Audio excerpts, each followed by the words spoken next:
Welcome back to my channel, guys. I hope you liked my previous session with Reshma. I believe it was more informative about a lot of aspects that you needed to know about when you are starting up your career in photography.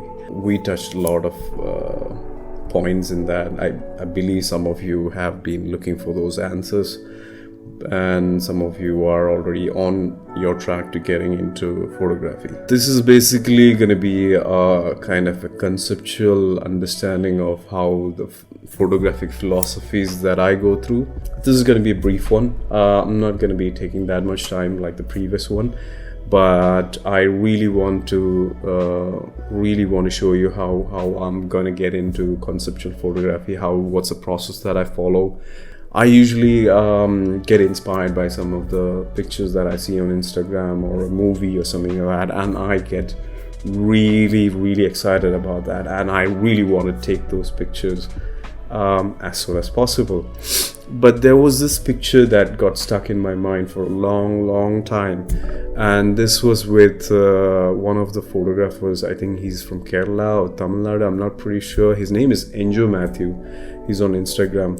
I'll just drop his Instagram ID somewhere here if you want to go find him. And it's called Shivatandav. The model is posing of this folk art form and a kind of mythical kind of a performance.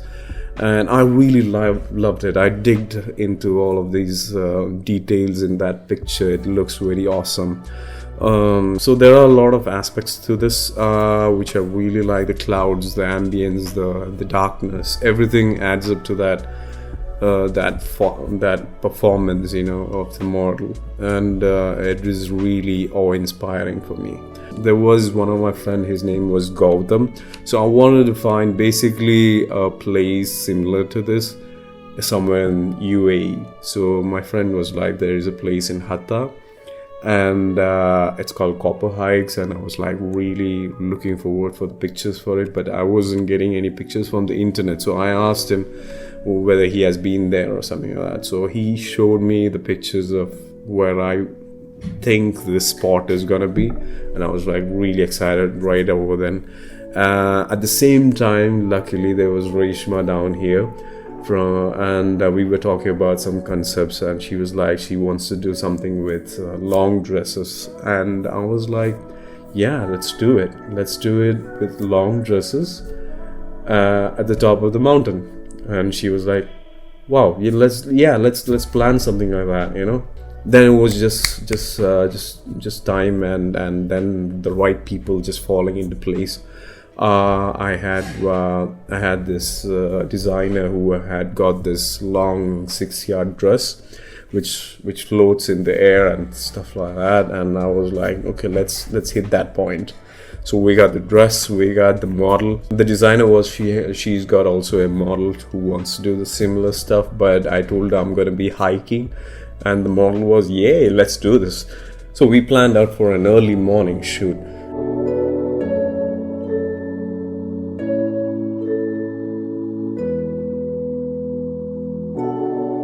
And I told the models that this is going to be on the mountaintop, so you got to be hiking about 10 to 15 minutes to the top, where we find a perfect spot so that we can shoot those images. So I had Ranjish and Kiran assisting me for the day.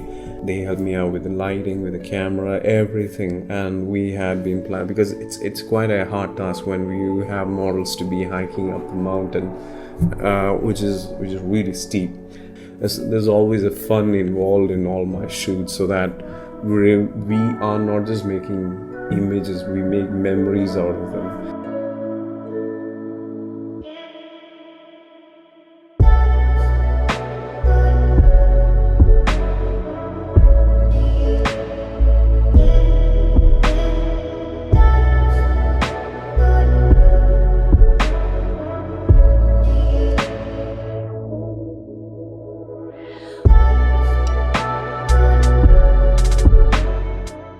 And that inspires a lot more to do, so that I get more excited with these concepts that I want to do. It's never boring, it's never easy, it's always there is something that I have to tackle to get through, and finally I'm getting the right images and the right results that I need. So this is one image that I captured. I had almost edited it last day. This was on a super tele lens, and no one really does portraits on super tele lens. That's a secret, but you guys can take that for free. And I needed that compression of the background. That was what I was looking. Basically what Enjo did was he was going for a kind of a mid-wide kind of a shot, but I wanted it to be kind of a super compressed background and with the tele zoom and stuff like that. So it's a bit more complicated with the compression, and the whole picture looks like it was taken from far off and things like that. So it has a depth. It has a depth to what I want, and which you can see in the image, where it's the model, there's a foreground, there's kind of a mid ground, and then there's a background where the mountains are there, and the sky is kind of blue because there was haze in the morning.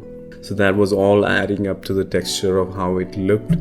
And the final edit looks like this. This is going to be posted tomorrow, I believe, and by the time you watch it, it's already on my Instagram. Yeah, this is how it looks finally. Yeah, I'm going to be covering how I be doing these edits in different video, because I don't want this to be mixed up with the other stuff that I do. So I was inspired by this movie. It's called Immortals, and there's this dark but very much kind of gold and gordish kind of feel to it. Most of the film is evolving around the same kind of platform where it's kind of really dark but with very saturated gold everywhere. So that was something that was very inspiring to me. So this is what I wanted in the picture. So I'll show you another picture where I've got it really right. Yes, it's this one. So this was the picture that I've taken it initially on the same lens, on the same zoomed lens, and then I've edited it to look like this, and it's the final image, and it's got that same vibe where everything is dark and moody, but you got that godly, mythical kind of feel to it. Being this was right on the highway itself. I didn't get them. This was after the hiking. We got down on the highway and we were just on the sides, and I was like, she got the tiara on her head, and I was like, okay, and there was wind blowing at that point, which I really loved. And I was like, okay, let me capture this. And I told her to pose for me in a certain way, and she gave me these kind of poses, and I was like, okay, let's take this forward. And this is the edit that you see finally. This is, by the way, Maria. She was brilliant in doing all these postures. Basically, she was posing along with the wind. She's a dancer. She's a ballet dancer. So she had the grace, and she got the moves and everything that was flowing along with the wind. So that was adding a lot of texture and kind of the effects that I needed for the image, because the dress was just adding that extra bits into that image, you know. So this is the image that I've taken, and from this image I've done the edits, and it got to this point. I've asked Reshma to do the same thing for me because it looked really nice. So I wanted a similar image with the dress flowing around. So Ranjish and Kiran, these guys helped me out get the right kind of postures for the model with the dress flowing and things like that.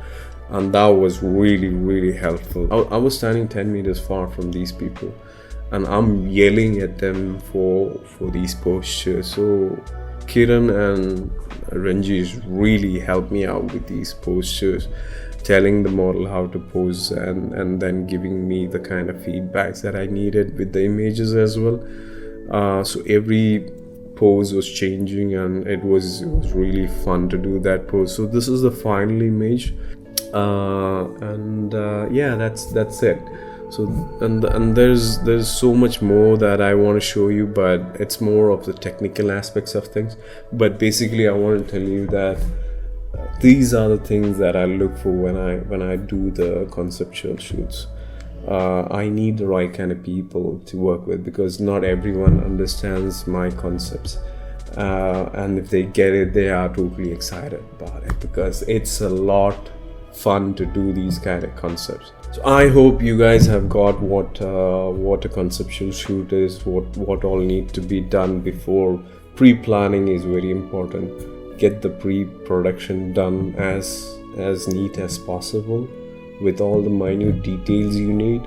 Once you have that, then it's easy peasy, because then it's just that the improvisation is all you need when you're doing the shoot, because there are spontaneous ones and improvisations that come into play when you're doing a shoot, but otherwise most of the things are going to be the pre-production part of the shoot, because the concept, the models, the makeup artists, the people who are surrounding you, the people who are assisting you, they should all be in sync with the theme that you have in your mind. And I hope if you like my videos, you should be also liking the images that I have. If you like to see more of the stuff that I do on a daily basis, you can follow me on Instagram. I'll put down my Instagram handle in the description. You can watch all that stuff over there. I've been doing this for some time now, so you can go back and watch a lot of things that I've been doing on a conceptual basis. Also, comment down if you have any questions regarding these photo shoots. I'll be more than happy to answer you. Yeah. Make sure that you have again liked and shared and subscribed. See ya till the next video.